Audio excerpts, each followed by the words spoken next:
Jay Adams. Hi, Patrick. Sorry, I went Dre. I'm going to call you Dr. Dre I like next. it. You know I'm the worst with names. So our next guest has spent 7 seasons playing an attorney on Suits. He's now suiting up as astronaut John Glenn in the new historical drama, The Right Stuff. Please welcome Patrick Jay Adams. Hi, Patrick. Sorry, I went Dre. I'm going to call you Dr. Dre I like next. it. You know I'm the worst with names. So, Patrick, before Suits, we hear you were almost cast in another big drama. Now, what was it? Well, that's not quite true. I wasn't almost cast. The funny story is that I went in for an audition and I was told that it was a half-hour pilot. So you kind of adjust your audition for that. Mm-hmm. So I kind of read it and it wasn't particularly funny, but I thought, okay, I'll go for it. Try to make it really broad and big. Got in and just stares from the people in the room. And I thought I guess I'm not funny enough. I walk out and then I, 2 months later turned on Mad Men and realized that's the show that I auditioned for. Wow. So I got it wrong. Not quite funny. Yeah. Wow. We heard that you became interested in acting from a young age. Was there any particular actor that you loved, that you followed? Sure, there were tons, but for me, Tom Hanks was sort of the number one. Yeah, I loved him. Forrest Gump was a big deal for me when I was a kid. Yeah. Have you ever met Tom Hanks? No, I saw him at a movie theater once. And I sort of curled up in a fetal position and and hid from him. And then I met his son. Actually, he's one of those people that I don't like. I wouldn't want to meet. I don't know how I would talk to him. He sort of meant too much to me as a young man. Like he was the one that showed me the path toward becoming an actor. I was like, oh, you can do that for a living? Right. So I think it's better to just sort of let him be there. I'd love to work with him one day, but I'm not sure I'd be able to keep my cool. Well, he watches this show, by the way. Oh, yeah. Okay. Oh. So we'll tell him for you. So, okay, I can't wait to ask you this. Okay, so I hear that you and the rest of the Suits cast bonded by singing karaoke, or as we say in America, karaoke. So how did that go? Yes, I mean, that was almost 10 years ago now. It was right before we started. Mm-hmm. We had shot the pilot. We'd gotten picked up. We never, you never know if the shows are going to get picked up. So it was before any of it had become Suits and any of us had become the people on Suits. And we had this great big, pretty drunken, to be honest, karaoke session in Toronto. And it was great. It was because from that point on, people knew who we were. They watched the show. It became quite popular. But we got this one opportunity this one night where we could let loose. And I think Megan and I sang Don't Stop Believing together. And I'm sure it was terrible, but we thought it was great. Wow. That's the problem. We all think it's great when we do it. So I have to ask, I love asking this question. Did you take anything with you after the show wrapped? Did you take anything from the set of Suits? Oh, I took so much. I took everything I could get. I mean, everything. I mean, literally within hand's reach. That's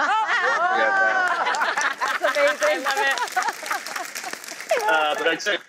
it. We took Suits, obviously. And then I'm also a photographer for, it's a hobby of mine. So a lot of my photos were actually photos that were on the set of Suits in like the office. And let me take a lot of those. Yeah. Great. Oh. Great. That's cool. You took Suits from Suits. Pretty good. Patrick, congratulations. You were supposed to make your Broadway debut with Take Me Out earlier this year before COVID hit. What's the status with that show coming back, opening?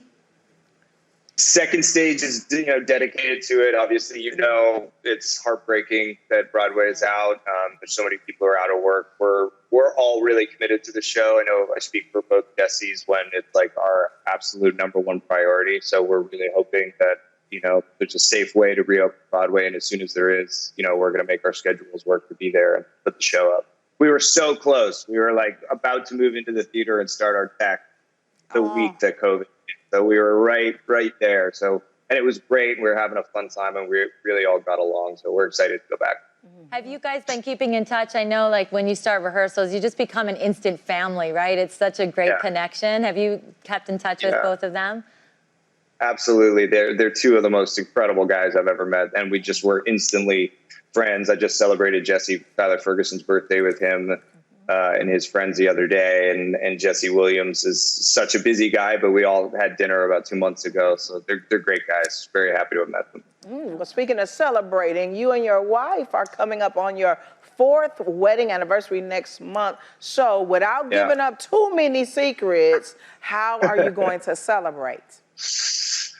You know, we do our anniversary is something that we refer to as Fort Day, because our very first date, which was December 14th, we were doing a play together and we were very busy, and we kept dreaming about building a pillow fort. We kept talking about, wouldn't it be nice if we just had nothing to do, a day where we could just like build a pillow fort and hang out. And we weren't together yet, so it was just sort of flirting. And then slowly, as it got closer and closer to the end of the show, it was like, oh, we're actually going to do this.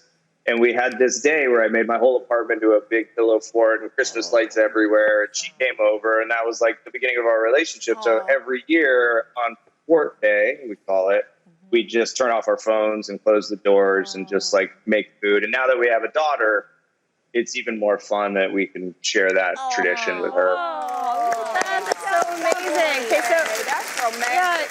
you tell us your daughter's beautiful. Now, you said you always wanted to have a little girl. How come? Why is that?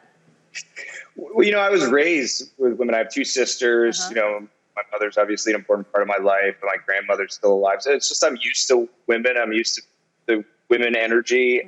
I don't have a brother. I frankly was just scared to raise a son. But it wasn't so much like I was told with whatever happened, but I had this dream actually that we were going to have a little girl early on, and I turned over in the morning and said, "Oh, I just had the most beautiful dream," and told Troyan about it, and she went, "Okay," and she went and took a pregnancy test, and that was the day that we found out that we were having her. Oh my I'm not normally like that kind of, but that thing I guess I saw, so that it was is meant to be. Such a beautiful story. Oh my God. Dreams come true. All right, Patrick tells us what it was like to step into the role of astronaut John Glenn when we come right back. That is so cool.